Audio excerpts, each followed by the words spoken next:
আপনাদের সামনে ইউএস এর S&P 500 এর চার্ট খোলা আছে। আমাদের ইন্ডিয়ান মার্কেটে এমন কি হচ্ছে না যে ইন্ডেক্সকে বা নিফটি ফিফটিকে একটু উপরে রেখে একটু গ্রিন রেখে তলে তলে মিড ক্যাপ স্মল ক্যাপে যেগুলো মোমেন্টাম স্টক যেমন হ্যাল থেকে শুরু করে রেলওয়ের কোম্পানিগুলো, কোচিন শিপইয়ার্ড, শিপিং কোম্পানি, এগুলোর মধ্যে সেলিংটা চলছে? এরকম কি মনে হচ্ছে না? চলুন শুরু করি যে চট করে যদি আমি ইন্ডিয়ান মার্কেটের চার্টটা দেখি। ইন্ডিয়ান মার্কেটে আজকে একটা রেড ক্যান্ডেল হয়েছে ঠিকই, দিনের একদম লো পয়েন্টে গিয়ে শেষ করেছে, সেটা নিয়ে তো কথা বলবো। কিন্তু গতদিন যেমন বাড়লো বা এই কদিনও যেমন বেড়েছে বিগত এক দুদিন, কিন্তু এই গত দুদিনে কি মনে হচ্ছে না যে এইটাকে ঠিক রেখে আপনি যদি স্ক্রিনটা দেখেন সবই কিন্তু লাল, সবই লাল, আপনার মিড ক্যাপ স্মল ক্যাপ সব লাল। এটা শুধু আজকের চার্ট দেখে মনে করবেন না যে আজকে তো নিফটি 1% পড়েছে সুতরাং তার নিরিখে না লাল। গতকালও মার্কেট কিন্তু নিফটি লাইফ হাই টাচ করেছিল 24,800, সেই দিনও কিন্তু মিড ক্যাপ স্মল ক্যাপ কিন্তু লাল ছিল। আপনার যে পোর্টফোলিও সেটা কিন্তু লাইফ হাই হয়নি। আপনার পোর্টফোলিও যেখানে রিটেল ট্রেডারদের portfolio mainly small cap mid cap ভিত্তিক থাকে, সেটা কিন্তু লাল ছিল। একটু নিচে কমেন্ট করে জানাবেন যে গতকাল এরকম হয়েছে কিনা। তাহলে হচ্ছেটা আসলে কি, আজকে কিন্তু একটু ইকোনমিক নিয়ে কথা বলবো। বিশ্বের বাজার কিন্তু একটু অন্যরকম ইকুয়েশন শুরু হয়েছে। কি সেই ইকুয়েশন আপনাদের বলি। প্রথম কথা, দুটো তিনটে ফান্ডামেন্টাল জিনিস হয়ে গেছে। এক, ট্রাম্পের উপর জনসভায় গুলি চলেছে জানেন।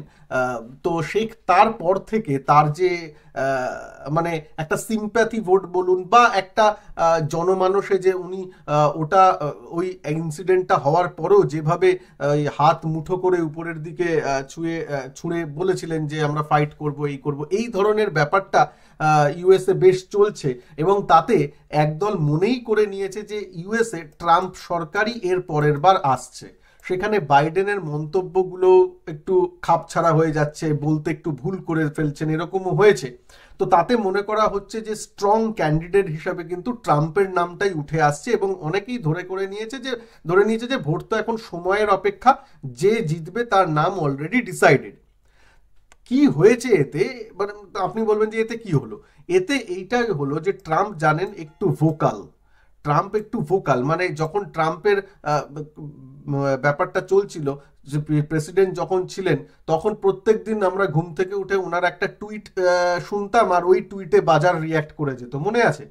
তো তেমনি ট্রাম্প একটা কথা সেদিনকে বলেছে। এখন থেকে ট্রাম্পের প্রত্যেকটা কথা খুব গুরুত্বপূর্ণভাবে মন দিয়ে শুনছে শেয়ার মার্কেট।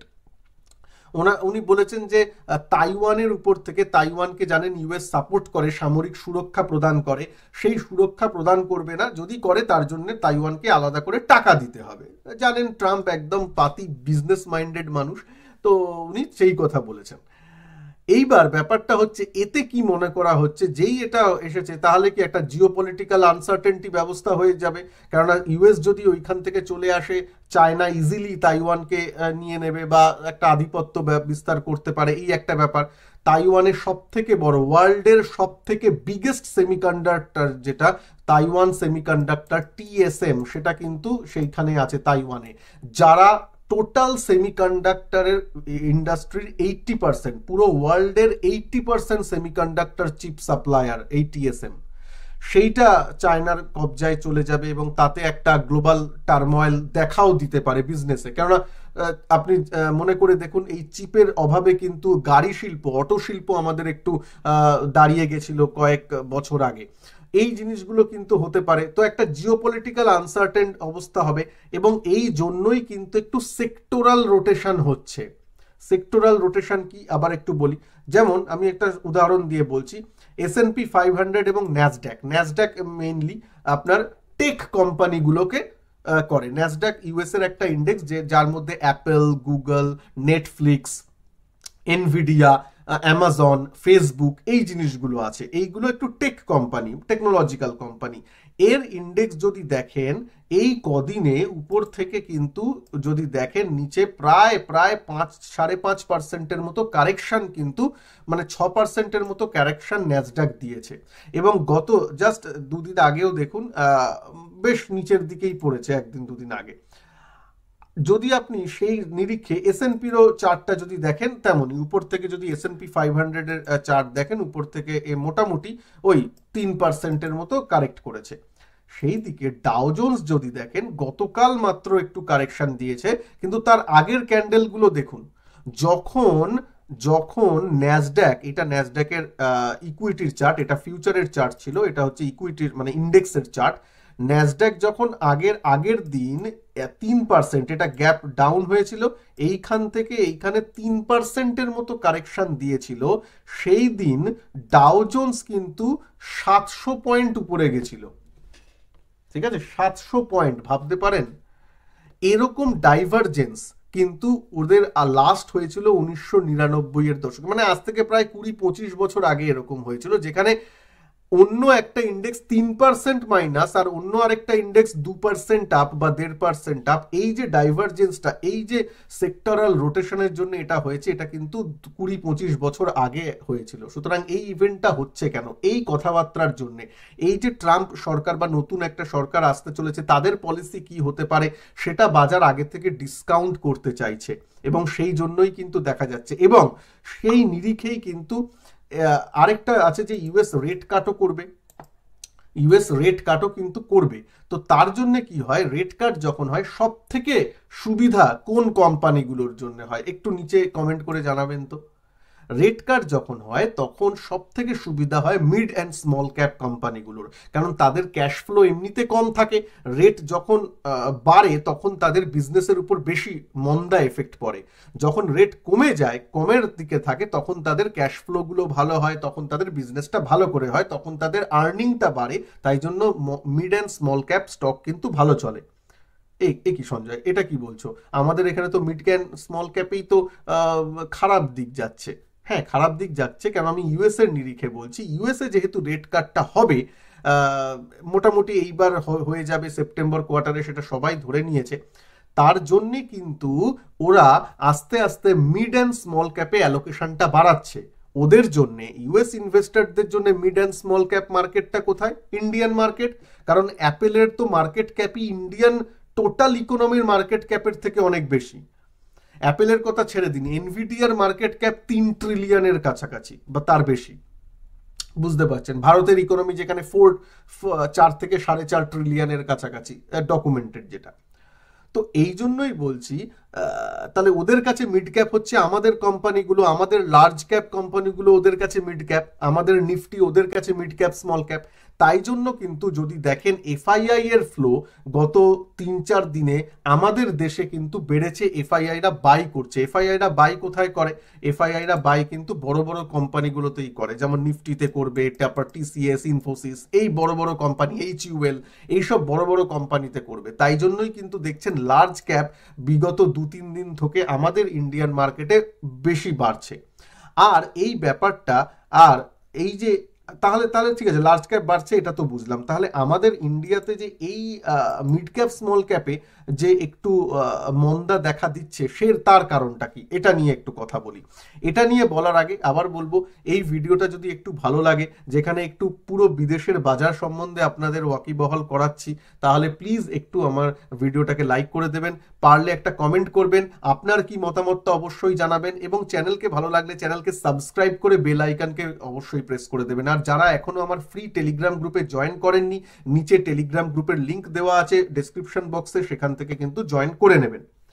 এই ছোট্ট নিরিখে ইউএস মার্কেট থেকে যাওয়ার আগে একটা স্টক সম্বন্ধে বলি, সেটা হচ্ছে এনভিডিয়া।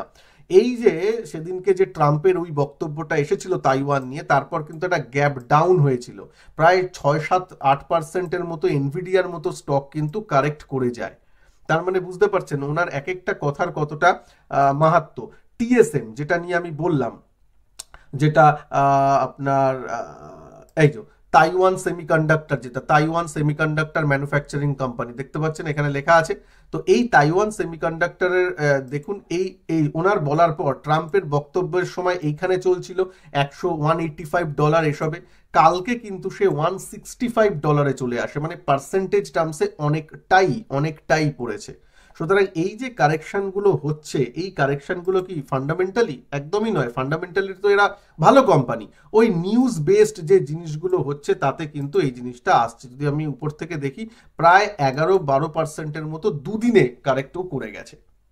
বুঝতে পারছেন? একটা স্টক এত লার্জেস্ট অফ লার্জ ক্যাপ, এদের কয়েক মার্কেট ক্যাপ কয়েক বিলিয়ন, তো তারা এরকম ব্যাপার পড়ছে, তার জন্য একটু নজরে কিন্তু রাখতে হবে। এই জন্য আমি আপনাদের ইউটিউবেও বলেছিলাম বা আপনাদের টেলিগ্রামে আমি বলেছিলাম গতকাল যে একটু আমি সাবধান হয়ে যাব আমার সুইং ট্রেডিং স্টকগুলো সম্বন্ধে। সুইং ট্রেডিং থেকে আপাতত একটু বিরত থাকবো, অ্যাটলিস্ট আমার বাজেট পর্যন্ত। বাজেট তো আর কয়েকদিনের অপেক্ষা, সুতরাং ওই 2-3 দিন চুপচাপ বসে থাকলে কিচ্ছু যায় আসে না। আজকে তার ফল নিশ্চয়ই পেয়েছেন, আজকে কিন্তু মার্কেট অনেকটা কারেক্ট করেছে। এবার আমি আমার ইন্ডিয়ার তরফে আসি যে এইখানে কি হচ্ছে। আমি জাপানিজ মার্কেট নিয়েও বলতে পারতাম। জাপান মার্কেটও কিন্তু এই কদিনে কারেক্ট হয়েছে, গতকাল এবং তার আগের দিন, গতকালের আগের দিন কিন্তু কারেক্ট হয়েছিল যখন তাইওয়ানের কথাটা এসেছিল। তো মানে ওয়ার্ল্ড ওয়াইডও মার্কেট কিন্তু একটু কারেকশন মোডে ছিল।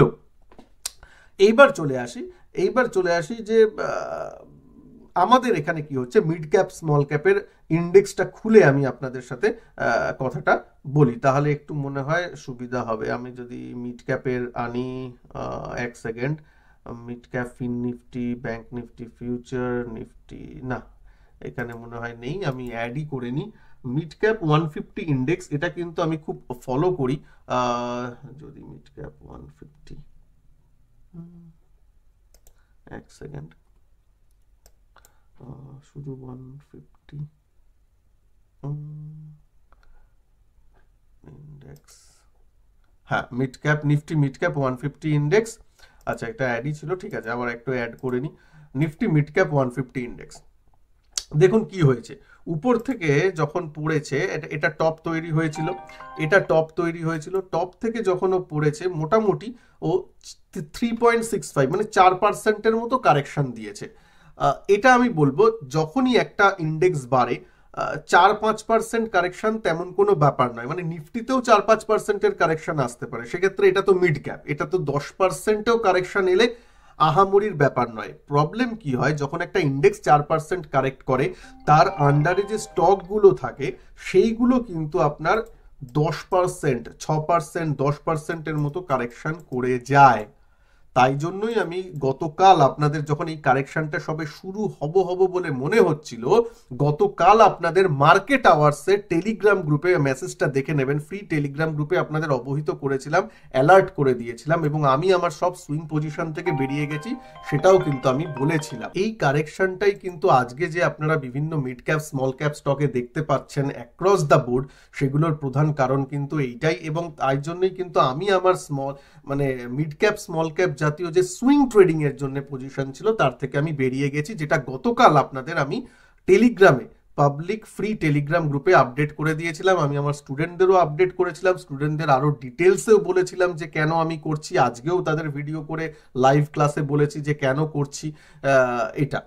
তবে একটা কথা মনে রাখি, আবার বলছি, এমন প্রশ্ন করবেন না দাদা আমার এই স্টকটা নেওয়া আছে লং টার্মের জন্য, তাহলে কি বেরিয়ে যাব। ইনভেস্টমেন্ট বেরিয়ে যাওয়ার কথা একদমই বলা হচ্ছে না। এবং সুইং ট্রেডিংয়েও যে এই বেরিয়ে যাওয়াটা গতকাল, সেটা তাৎক্ষণিক, কেন ওটা ট্রেডিং। আবার যখন এই সাপোর্ট নেবে, আবার তো মিড ক্যাপ সাপোর্ট নেবে, যখন সাপোর্ট নিয়ে এই জায়গায় একটা সাপোর্ট আছে আরো 1% নিচে, এইসব জায়গা থেকেই সাপোর্ট জোন শুরু হয়েছে, ফার্স্ট সাপোর্ট জোন এইখানেই, ঠিক আছে। তো এইসব সাপোর্ট জোন থেকে যখন ও আবার যদি ঘুরে যায়, তখন আবার আমি সুইং ট্রেডিং কিন্তু নেব, ঠিক আছে। আবার swing trading mid cap small ক্যাপে আবার ওই সে একই স্টকগুলো চলবে, হ্যাল, তারপর আপনার কোচিন শিপইয়ার্ড, এগুলোই চলবে। কিন্তু আপাতত একটু শান্তি, আপাতত একটু বেরিয়ে গেলাম গতকাল, কারণ আমি তো জানি না এখানে থামবে নাকি ও এখানে থামবে নাকি কোথায় থামবে, তাই না, তাই জন্য। তবে ইনভেস্টমেন্ট নয়, কারোর যদি ইনভেস্টমেন্ট করা থাকে, ইনভেস্টমেন্ট তো চলবেই, ইনভেস্টমেন্ট পোর্টফোলিও আমি জিরো করে দিইনি, বরং এই যে পড়ছে তাতে আজকে আমি ইনভেস্টমেন্টে আরো একটু অ্যাড করেছি, অ্যাজ আ ডিসক্লেমার আমি বলে রাখলাম। আমি একটু মিউচুয়াল ফান্ড বলুন, একটু ইটিএফ বলুন, যে যেভাবে করেন জিনিসগুলো, তাতে আমি একটু অ্যাড করেছি, বরং ওটা ইনভেস্টমেন্ট আর সুইং ট্রেডিংকে কিন্তু গুলিয়ে ফেললে চলবে না, ঠিক আছে, আপাতত ক্লিয়ার হলো। তো এইখানেও সেক্টর রোটেশনটা কিন্তু হচ্ছে, একটু যেগুলো বেড়ে গেছে অল্প সময়ের মধ্যে, সেটা কোচিন শিপইয়ার্ড হতে পারে, হ্যাল হতে পারে, রেলওয়ে স্টকগুলো হতে পারে, বিভিন্ন স্টকগুলো হতে পারে, আমি সবার নাম নিচ্ছি না, জানেন আপনারা, সেইগুলো থেকে একটু প্রফিট বুকিংটা হচ্ছে এবং প্রফিটটা বুক করে একটু বাজেটের আগে যেন একটু সেফ সাইডে থাকার চেষ্টা করছে লোক। তাই জন্যই কিন্তু এফএমসিজি সেক্টর, আইটি সেক্টর, যেগুলোতে একটু ভিজিবিলিটি আছে, আইটি রেজাল্টগুলোও ভালো আসছে, তাই জন্য ওতে কিন্তু পয়সাটা আমাদের শিফটটা হচ্ছে। তাই জন্যই কিন্তু দেখছেন আজকে আইটি ইন্ডেক্স ভালো করেছে, এফএমসিজি কয়েকদিন ধরে ভালো করছে, এই জন্য জিনিসগুলো কিন্তু চলছে। সুতরাং আমাদের ইউএস মার্কেটের মতো এখানেও কিন্তু সেক্টোরাল রোটেশনটা হচ্ছে, এটা মনে রাখতে হবে। এটা কোনো ফান্ডামেন্টাল যে খারাপ হয়ে গেছে ইন্ডিয়ান মার্কেটের তা নয়, আজকে 1% কারেকশন এমন কিছুই নয়, এবং মিড ক্যাপে 3-4% কারেকশন এমন কিছু নয়, আরো কিছুদিন কারেকশন থাকতেই পারে। যদি নিফটির লেভেল বলেন, নিফটির লেভেল একটা বলছি, একটা মাথায় রাখবেন, 24,000 থেকে 24,100, 24,000 থেকে 24,100 এই লেভেলটা কিন্তু ইম্পর্টেন্ট একটা সাপোর্ট জোন। এইখানে আপাতত সাপোর্ট নেওয়ার কথা প্ল্যান হতে পারে। এইখানে যদি আসে আমি নিজে একটু নিফটি টপ আপ করব, মানে ওই মিউচুয়াল ফান্ডে ইনভেস্টমেন্ট ওসব কথা ভাবতে পারি, ব্যাস ওই অত পর্যন্ত কারেকশন হতে পারে, ব্যাস ওইটুকুনি। তারপর যদি 24,000টা ভেঙে ট্রেড করে, 24,000টা ভেঙে যায়, 23,900টা ভেঙে যায়, তাহলে আর একটু ডিপ কারেকশন হতে পারে। সেটা যদি হয় তখন ভিডিও করে আপনাদের সামনে লেভেলগুলো তো বলা থাকবেই।